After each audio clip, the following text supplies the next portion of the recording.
भगवान भोलेनाथ का नाम त्रिपुरारी क्यों पड़ा?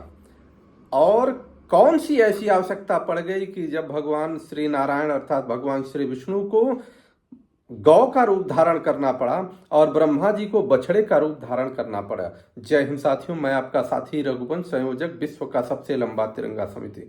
मित्रों, आज श्रीमद् भगवत महापुराण की कथा में ये बहुत सुंदर दृश्य है कि आपको अपने सुनने से यह दृश्य सीधे आपके सामने प्रस्तुत होगा कि किस प्रकार से श्री नारायण को गौ का रूप धारण करना पड़ा और ब्रह्मा जी को बछड़े का रूप धारण करना पड़ा। त्रिपुरारी नाम क्यों पड़ा? भोलेनाथ को त्रिपुरार भी कहते हैं। तो आगे सुनते हैं, ये वहां का प्रसंग है। युधिष्ठिर जी को नारद जी ये पूरी कथा सुनाते हैं और कथा सुनाते हुए कहते हैं कि एक बार की बात है कि श्री कृष्ण भगवान की शक्ति पाकर देवताओं ने युद्ध में असुरों को जीत लिया।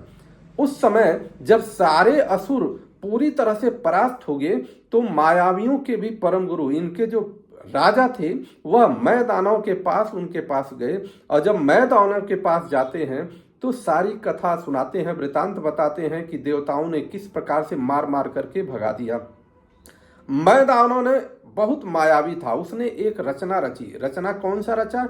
मायासुर ने सोने, चांदी और इन तीन धातुओं के विमान बनाए और विमान ये ऐसे थे, केवल विमान आप कह सकते हैं, ये ऐसे विमान थे कि जो तीनों तीन पुर के रूप में थे। जैसे कहा जाए गोरखपुर पुर, मतलब एक पूरा का पूरा नगर था, उस विमान का अपने आप में नगर था और उस तीनों पुरों में सबको बैठा दिया और बैठा करके उसमें छिप गया और छिप करके पूरी तरह से देवताओं के ऊपर हमला करने लगा। जब देवताओं के ऊपर हमला किया और देवता इससे खिन्न भिन्न हो गए और पूरी तरह से परेशान हो गए तो वहां से वो भागते हुए भोलेनाथ के पास गए। जब भोलेनाथ के पास जाते हैं तो भोलेनाथ जी ने कहा, डरो मत, मैं हूं, अभी उन सब का संहार करता हूं।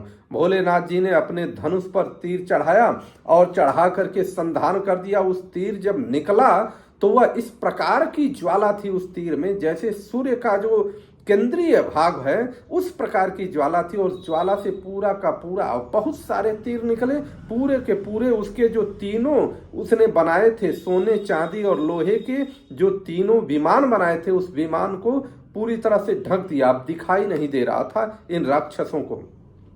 इसके बाद जब इतना ताप बढ़ा, उस ताप से जितने भी वहां पर दैत्य थे सब के सब मूर्छित होकर के मर करके गिरने लगे उस विमान से। जब बाहर आके गिरने लगे तो जब मैं दानव ने देखा कि ये तो हमारी सेना छिन्न भिन्न हो रही है तो उसने क्या किया, मैं दानव बहुत मायावी था, उसने अमृत का एक कूप बनाया था, कुआं बनाया हुआ था, सबको ले आ करके उस अमृत के कुएं में डालता गया और जब वह कुएं में प्रवेश किए, सब के सब जाते हैं तो उसमें से निकलते हैं तो पूरा तेजस्वी ओजस्वी बन करके और पूरा का पूरा उनका शरीर वज्र के समान मजबूत बन करके निकलते हैं। इस पर भोलेनाथ जी को थोड़ी सी चिंता हुई। चिंता होने पर वो समझते हैं कि इस प्रकार का ये माहौल है। ये जब देखते हैं श्री नारायण जी तो श्री नारायण जी भोलेनाथ जी के और भोलेनाथ श्री नारायण जी के कोई अलग है नहीं।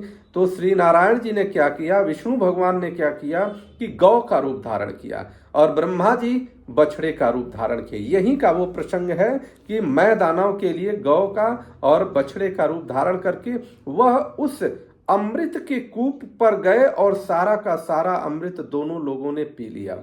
हालांकि जाते समय वहां जितने भी दैत्य उसकी रखवाली कर रहे थे वो देखे, परंतु इस प्रभु की माया से वह कुछ भी बोल ना पाए, वह उसी में माया से मोहित रहे।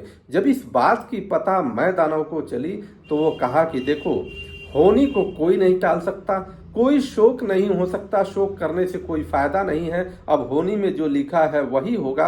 अब इसके बाद जब वहां से सारा अमृत पी करके आए तो वही श्री नारायण ने इस प्रकार से विमान का निर्माण किया और इस प्रकार से विमान के साथ साथ वह तीर का निर्माण किए, इस पूरे आयुध का निर्माण किए कि जिससे मैं दानव मारा जा सके, उसका वर्णन। विष्णु भगवान ने धर्म से रथ बनाया, ज्ञान से सारथी का निर्माण किया, वैराग्य से ध्वज का निर्माण किया, ऐश्वर्य से घोड़े का निर्माण किया, तपस्या से धनुष का निर्माण किया, विद्या से कवच का निर्माण किया और क्रिया से वाण का निर्माण किया और अपनी अन्यान्य शक्तियों से अन्यान्य वस्तुओं का निर्माण करके भोलेनाथ जी को समर्पित किया। और भोलेनाथ जी अभिजित मुहूर्त में उस रथ पर सवार हुए और सवार होकर के उन्होंने तीनों पुरों को अपने एक ही धनुष पर उन्होंने टंकार लगाया और तीर चढ़ाया और तीनों पुरों को भस्म कर दिया।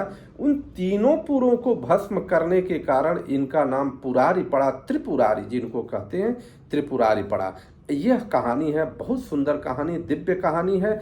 तीनों पुरों को, तीनों लोकों को, त्रिगुण, आप सतगुण, रजोगुण, तमोगुण, ये 3 गुण होते हैं। अगर बहुत सारे चीज से वर्णन किया जाए तो ये अपने आप में अलग सिद्ध होगा। और इस दिव्यता के साथ हमारी श्रेष्ठ संस्कृति जो श्रीमद् भागवत महापुराण के एक एक प्रसंग में सामने आ रही है, आप सबके सामने प्रस्तुत कर रहे हैं। आप इसे अधिक से अधिक लोगों तक पहुंचाने का प्रयास करिए, जिससे लोग जान पाए कि भोलेनाथ जी त्रिपुरारी को कहा जाता है।